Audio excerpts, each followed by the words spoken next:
ভারত মনে করে যে তাদের রাষ্ট্র অনেক বড়, তাদের সাথে কেউই পাবে না এবং পারবে না।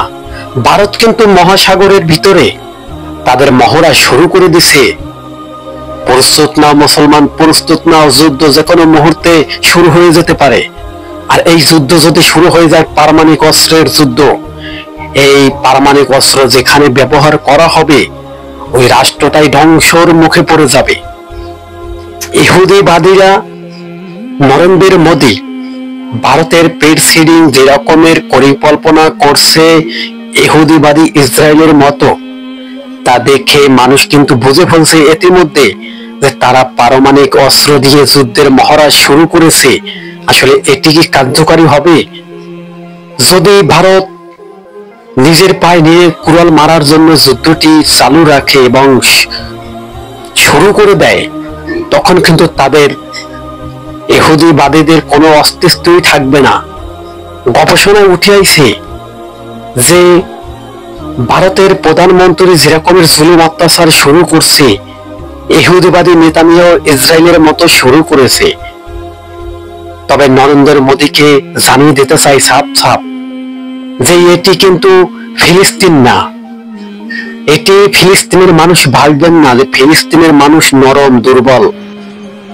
এটি মুসলিম কান্ট্রি, তোদের মতো পারমাণবিক অস্ত্রের সেই মুসলিম কান্ট্রি। যদি এই পারমাণবিক অস্ত্র তোদের উপর ব্যবহার করি, তোদের এমন কোনো আকাশ প্রতিরোধ নাই যে তা ওখান থেকে ধ্বংস করবে। নরেন্দ্র মোদী যেরকমের পরিকল্পনা করছে পাকিস্তানের সাথে, কিন্তু যুদ্ধটা মাত্র সময়ের অপেক্ষা। ইতিমধ্যে তারা পারমাণবিক ঘাঁটির ভিতরে পরীক্ষা চালানো শুরু করেছে ইহুদিবাদীরা। প্রতিটা মুসলিমকে তারা ধ্বংস করতে চায়। কাশ্মীরের ভিতরে সমস্ত নাটকের তালবাহানায় এই নরেন্দ্র মোদী কসাই একটি সরকার চাইতে আছে পুরা কাশ্মীর মুসলমান ধ্বংস করার জন্য পরিকল্পনা করছে এবং মিসাইল এবং বাহিনী যুদ্ধের ট্যাঙ্ক এনে সেখানে মজুত করে রেখেছে। এ সমস্ত পারমাণবিক অস্ত্র বানিয়ে রাখছে ইহুদিবাদীরা। কিন্তু সাধারণ কোন মুসলিম রাষ্ট্র মনে করিয়েন না যে আপনাদের ভয় পায়। পাকিস্তান কিন্তু পারমাণবিক অস্ত্র নিয়ে হাজির হয়ে গেছে। পাকিস্তান আগে মারবে না। নরেন্দ্র মোদী, তুমি বেশি বাড়াবাড়ি করতে আছো। ইহুদিবাদী নরেন্দ্র মোদী আর কিছু দিয়ে না পারলেও পানি দিয়ে পারে। ওরা পানি দিয়ে মারে। ওরা এমন একটি ইহুদি গোষ্ঠী।